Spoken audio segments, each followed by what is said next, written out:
Olá, espero que você esteja bem. Eu sou Juliana, quero convidar para você vir com a gente na nossa leitura de hoje, na nossa leitura bíblica do desafio de leitura da Bíblia em 365 dias.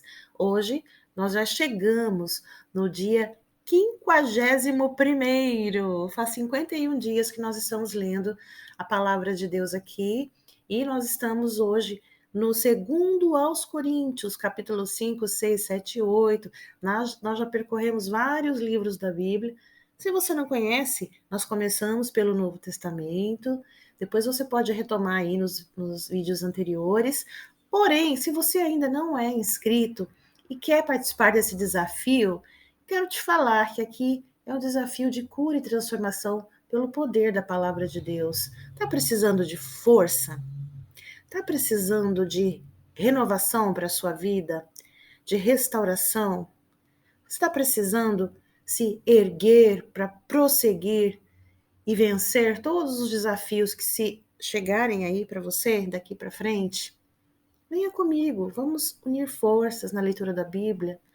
Ler a palavra de Deus, além de nos libertar, ela nos fortalece, porque a palavra de Deus ela é viva e eficaz e ela nos fortalece. Então vamos juntos aqui.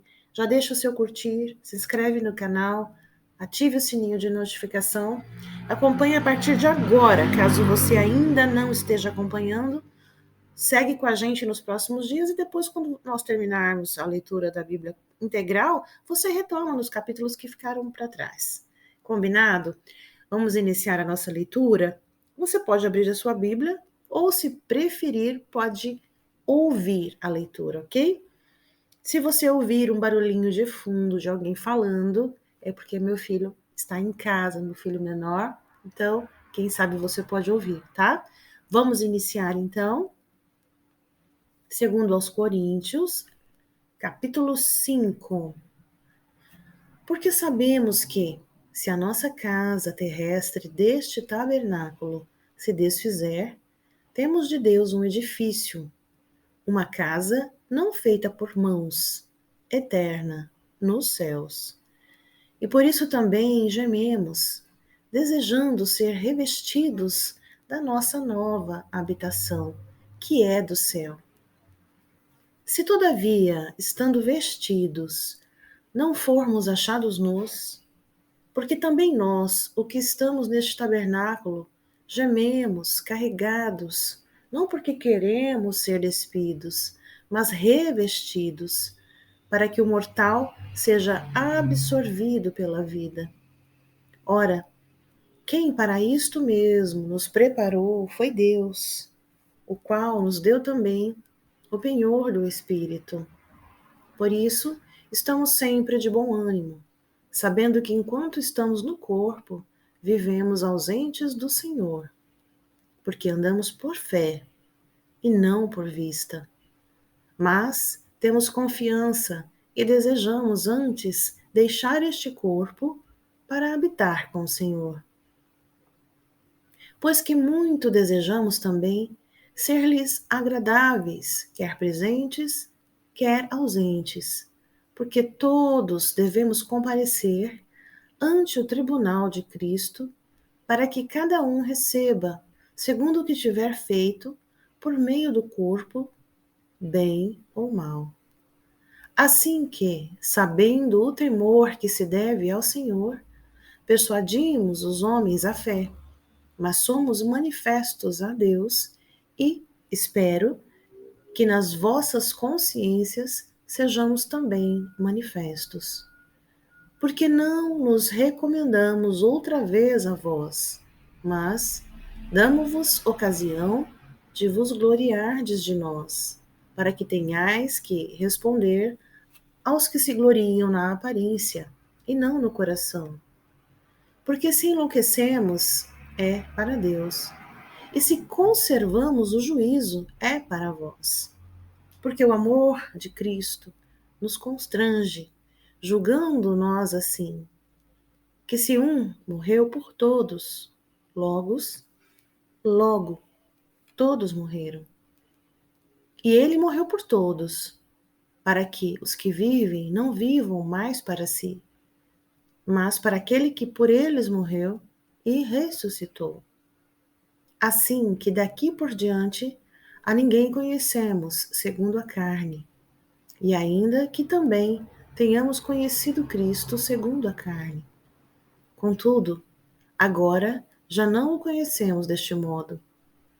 Assim que, se alguém está em Cristo, nova criatura é.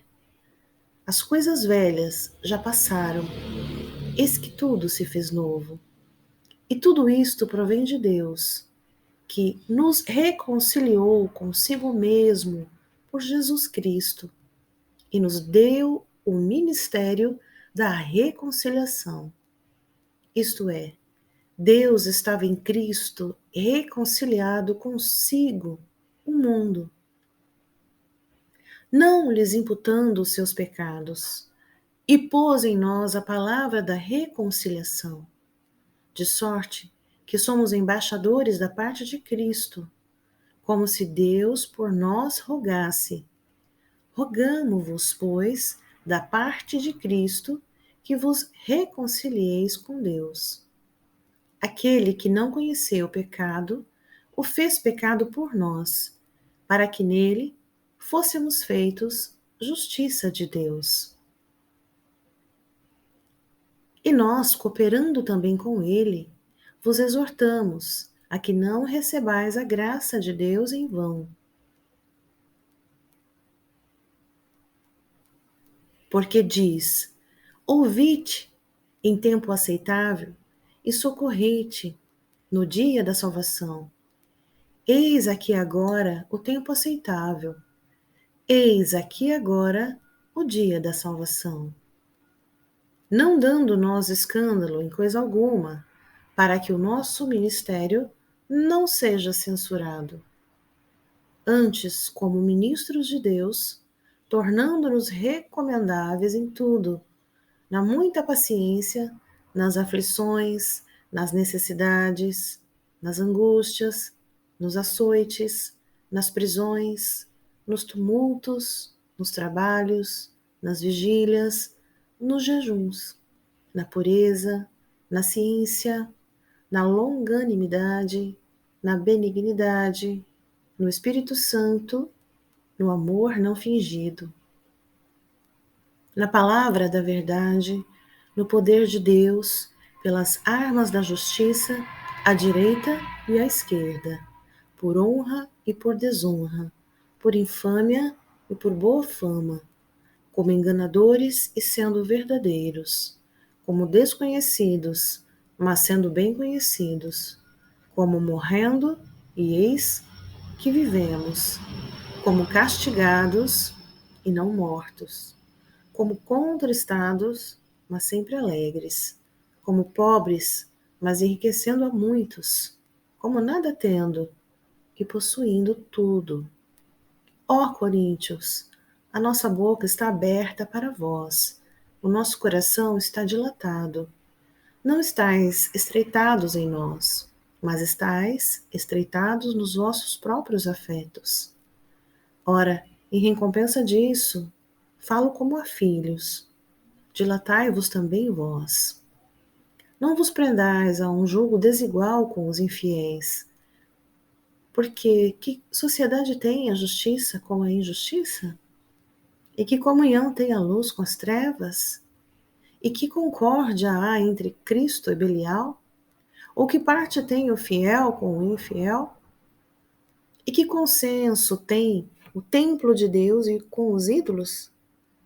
Porque vós sois o templo do Deus vivente. Como Deus disse: neles habitarei, e entre eles andarei, e eu serei o seu Deus, e eles serão o meu povo. Por isso, saí do meio deles e apartai-vos, diz o Senhor, e não toqueis nada imundo, e eu vos receberei, e eu serei para vós pai, e vós sereis para mim filhos e filhas, diz o Senhor Todo-Poderoso. Segundo Coríntios, capítulo 7. Ora, amados, pois que temos tais promessas, purifiquemo-nos de toda a imundícia da carne e do espírito, aperfeiçoando a santificação no temor de Deus. Recebei-nos em vossos corações. A ninguém agravamos, a ninguém corrompemos, de ninguém buscamos o nosso proveito. Não digo isto para vossa condenação, pois já antes tinha dito que estais em nossos corações para juntamente morrer e viver. Grande é a ousadia da minha fala para convosco, e grande a minha jactância a respeito de vós. Estou cheio de consolação, transbordo de gozo em todas as nossas tribulações. Porque mesmo quando chegamos à Macedônia, a nossa carne não teve repouso algum. Antes, em tudo fomos atribulados, por fora combates, temores por dentro. Por fora combates, temores por dentro.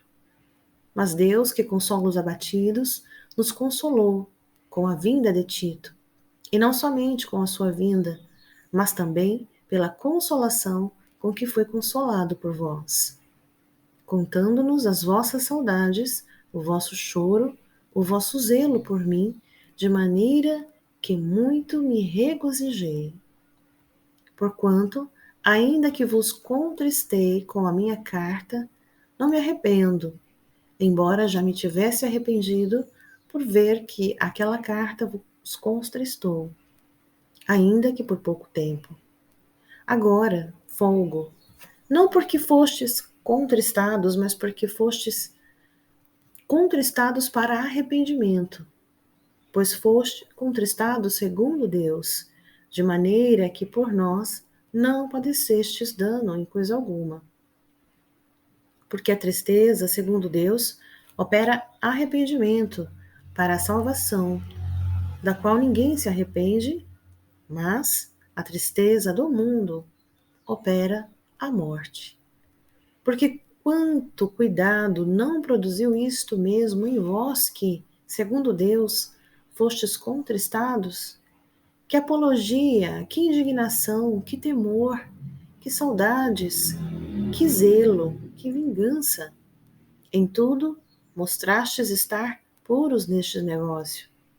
Portanto, ainda que vos escrevi, não foi por causa do que fez o agravo, nem por causa do que sofreu o agravo, mas para que o vosso grande cuidado por nós fosse manifesto diante de Deus. Por isso, fomos consolados pela vossa consolação, e muito mais nos alegramos pela alegria de Tito, porque o seu espírito foi recriado por vós todos. Porque se em alguma coisa me gloriei de vós para com ele, não fiquei envergonhado, mas, como vos dissemos tudo com verdade, também a nossa glória para com Tito se achou verdadeira. E o seu entranhável afeto para convosco é mais abundante, lembrando-se da obediência de vós todos e de como recebestes com temor e tremor. Regozijo-me de, em tudo, poder confiar em vós. 2 Coríntios, capítulo 8. Também, irmãos, vos fazemos conhecer a graça de Deus dada às igrejas da Macedônia.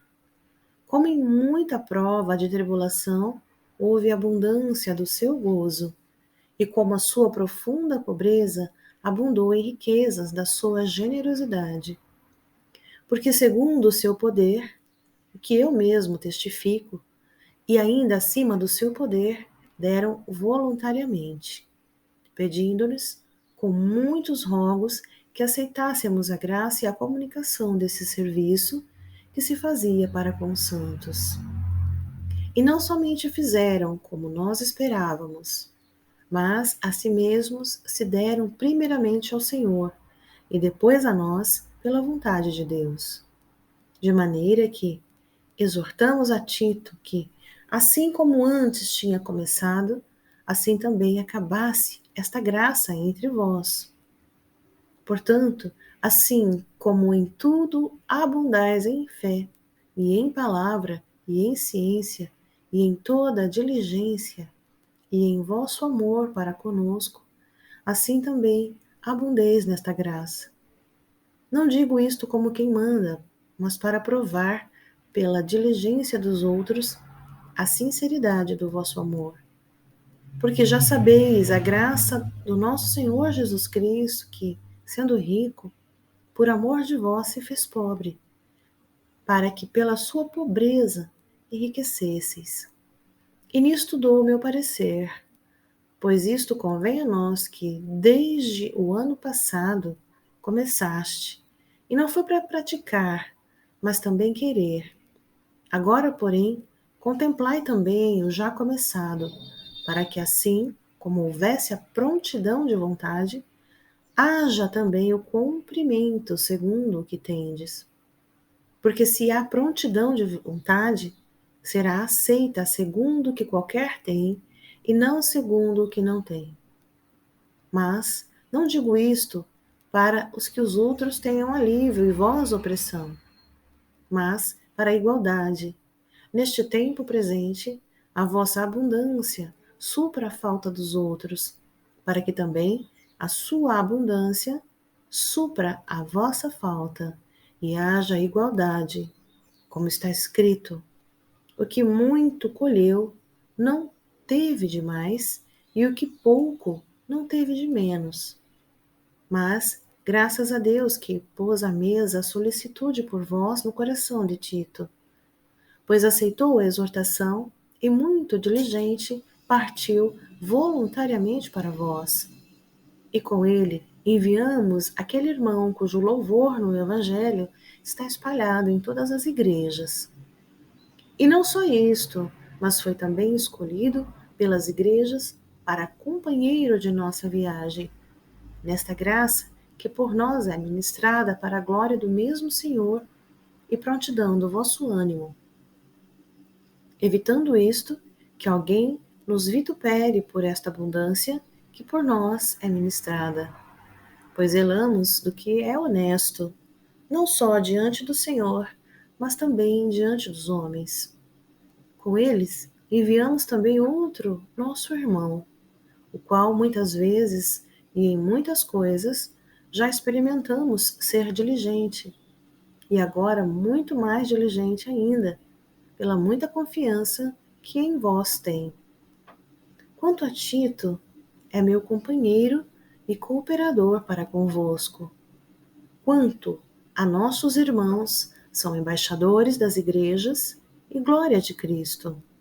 Portanto, mostrai para com eles e perante a face das igrejas a prova do vosso amor e da vossa glória acerca de vós. Assim concluímos a nossa leitura de hoje com essas palavras gloriosas, lição para a nossa vida.